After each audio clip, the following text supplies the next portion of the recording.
Octubre es sinónimo de concientización sobre el cáncer de mama. El Hospital Carlos Boitía realizó una campaña en 2 días para que las mujeres no dejen de hacerse los controles pertinentes. En ese marco estuve con la doctora Florencia Gentili, ginecóloga de este centro de salud, donde se explayó sobre esto y sobre otras cosas y otras cuestiones que tienen que ver con la salud de la mujer. ¿Qué tal? ¿Cómo estás? ¿Qué tal? Buen día. ¿Todo bien? ¿Ustedes? Bien, bien. Bueno, contanos un poco cómo es cómo aborda una médica ginecóloga a la mujer cuando viene. ¿Cómo es un poco ese abordaje? Bueno, la verdad que la consulta ginecológica es una consulta súper amplia, súper integradora de la salud femenina. Obviamente en octubre aprovechamos este mes para difundir la importancia del control ginecológico y de acudir, periódicamente a controlar la salud femenina.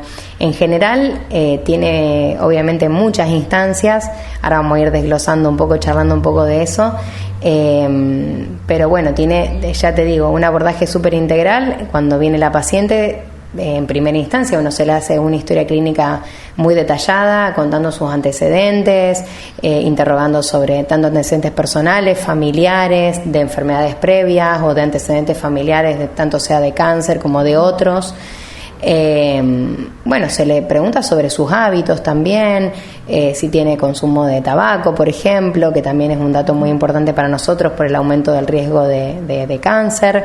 En sí, en detalle, un montón de cosas. No sé si preferís que lo charlemos un poco. Dale, yo justamente pensaba que, por ahí el médico clínico, es el generalista, pero la ginecóloga también es un poco la puerta donde uno entra en esa historia clínica, ¿no es cierto? Claro, nosotros funcionamos como la médica clínica de la mujer. De hecho, la mujer muchas veces solo viene al ginecólogo o la ginecóloga y después no consulta, salvo por algún caso puntual o alguna enfermedad puntualmente a un clínico, pero por eso nos encargamos de hacer bien una historia clínica, preguntándole antecedentes, también hablando sobre, ya te decía, hábitos, conducta alimentaria, sobre actividad física, sobre, por ejemplo, el descanso, sobre qué actividades realiza en el día. Se le toma la presión arterial, un dato muy importante para lo que es la consulta clínica. Si después uno detecta que esa paciente tiene que ser derivada a otro especialista o estudiarla en mayor detalle por alguna patología, uno lo deriva o articula con otro médico, con otro especialista, pero sí, la consulta de la ginecóloga o del ginecólogo para la mujer yo creo que es fundamental, es como la puerta de entrada al sistema de salud, no solamente para lo que estamos haciendo hincapié este mes, que justamente es el control mamario, el control ginecológico, sino para todo el control de salud en general. Yo en mi consulta, les tomo la presión, las peso, les mido la estatura, charlamos de todo, no solamente de lo estrictamente ginecológico. Me imagino también que como ginecóloga tendrá como preparar también la cabeza y el cuidado en cuanto por ahí vienen mujeres grandes y por ahí también deben ser muchas las chicas jóvenes. Tal cual, o sea, después tenemos un abanico tan amplio de edad que adaptamos la consulta obviamente a la edad de la paciente. En pacientes jóvenes o que consultan por anticoncepción o les le da todo un abordaje de cuidados sobre métodos anticonceptivos, enfermedades de transmisión sexual, que no lo dejamos de hacer en otras edades, pero por ahí es más importante en ese grupo etario. Después, vienen las adultas jóvenes en edad fértil, que uno trata de hablar sobre planificación familiar, sobre, sus embarazos, si desean, si no desean, y todo el control que eso conlleva, y obviamente después, más cercana a la menopausia, la posmenopausia, todos los cuidados también de esa etapa de la vida, que no deja de ser una etapa más de la evolución de la persona, de la mujer, y que hay que acompañar con distintas medidas, tanto preventivas de patologías como obviamente de estudios, que ahí sí cobra más importancia el rol por ahí de la mamografía y obviamente ni hablar el Papá Nicolau desde el inicio de las relaciones sexuales Florencia, tengo una pregunta. Bueno, hablando primero de las chicas jovencitas, ¿tienen un poco el hábito, o sea, la concepción de que sí o sí tenés que ir a consultar al ginecólogo por el tema de los anticonceptivos? ¿Y cómo está en cuanto a si existen en el hospital la política de tener medicamentos anticonceptivos? Bien, yo creo que de a poco vamos instaurando esto de la importancia de venir a pedir un método, o sea, asesorarse sobre el uso de anticonceptivos.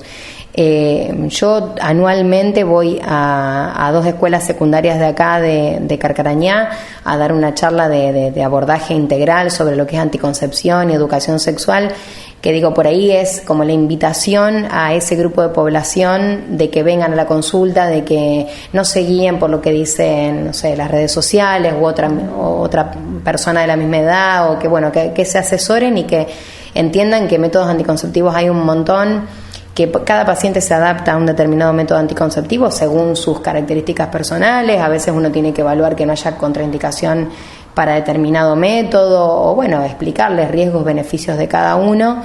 Y en realidad, digamos, a ver, la invitación es a toda paciente que tenga algún interés, algún deseo, o bueno, o que sienta que a lo mejor necesita la charla de consejería. Digo, no siempre venir a la consulta para la ginecóloga es venir a buscar sí o sí un método anticonceptivo, o que eso signifique que la paciente ya vaya a tener una relación sexual. Digo, a veces les damos información y esa información permite que la persona esté más empoderada sobre su salud y tenga, incluso hasta después posponen ciertas situaciones porque entienden los riesgos, entonces buscan herramientas para cuidar su salud. Eso es lo que tratamos de priorizar.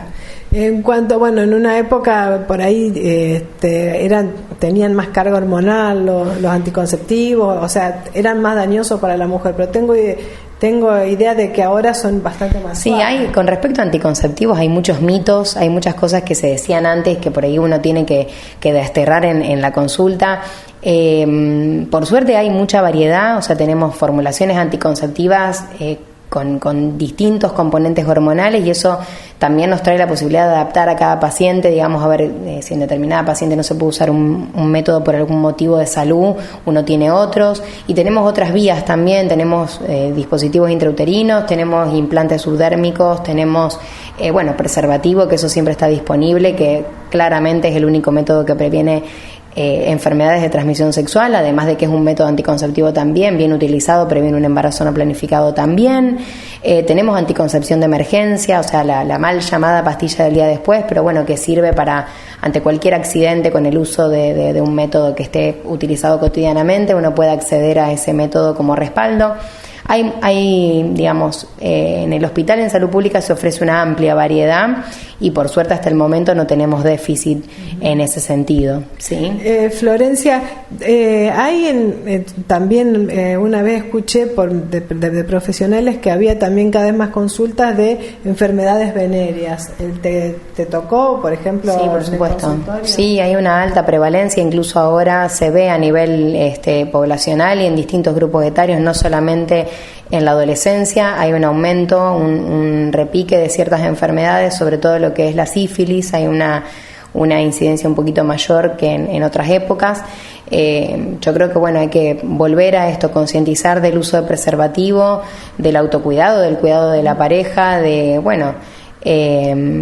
tema de que en realidad obviamente mayor número de personas que uno tenga contacto sexual, más chance de tener alguna enfermedad transmisible sexualmente, y por supuesto hacer hincapié en el uso de preservativo, más allá de que la mujer elija un método de cuidado, llámese, tiene un DIU colocado, o tiene las trompas ligadas, o tiene un implante subdérmico colocado, o toma correctamente sus pastillas, no olvidarse la importancia de evitar los contagios de enfermedades.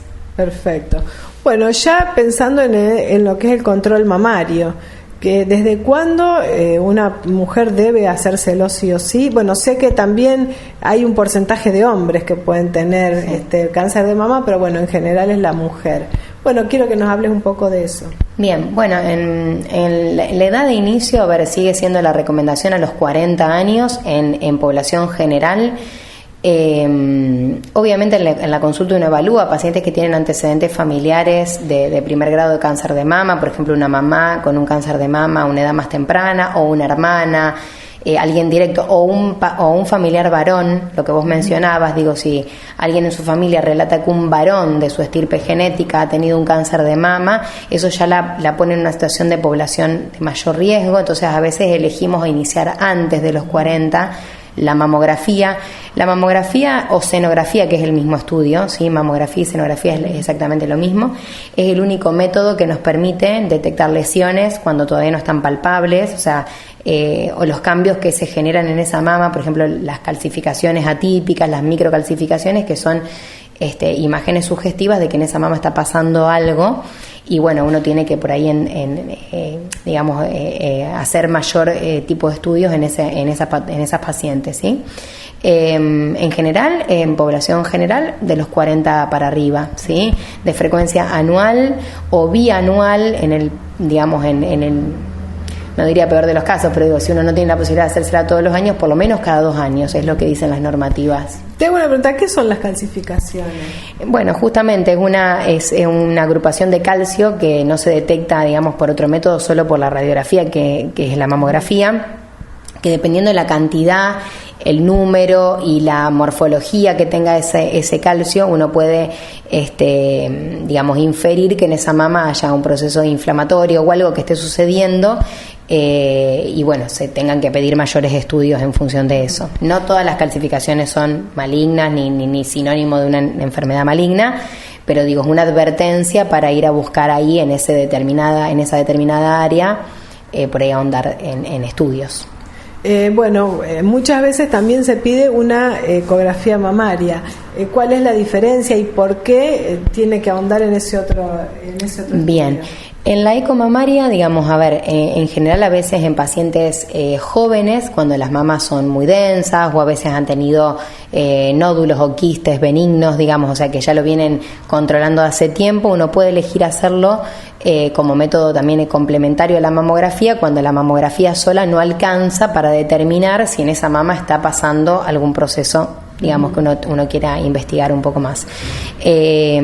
Obviamente que no es un estudio que reemplace la mamografía, ni es el estudio de rutina que uno pide para control mamario, salvo puntualmente, ya te digo, en pacientes jóvenes sin antecedentes y que uno quiere investigar otras cuestiones, como por ejemplo pueden ser nódulos benignos, quistes o cambios, por ejemplo, de la lactancia, de las mamas en lactancia, o procesos infecciosos como una mastitis. Tiene ciertas indicaciones. Cada estudio tiene indicaciones precisas que uno va evaluando en función de, ya, como te decía antes, antecedentes familiares, personales y cómo vienen los estudios previos de esa paciente. Hoy por hoy, acá en el hospital, ¿cuáles son los estudios que sí se pueden realizar? En cuanto a lo mamario, solamente ecografía mamaria, cenografía no tenemos ni el aparato para realización de mamografía, ni la persona para poder informarlas esas mamografías, porque no solamente es por una cuestión, digamos, del aparato que se requiere, sino que también muchas veces lo que escasea es el profesional, el médico que puede informar esas mamografías de manera correcta, porque tiene que hacer formación en patología mamaria, digamos.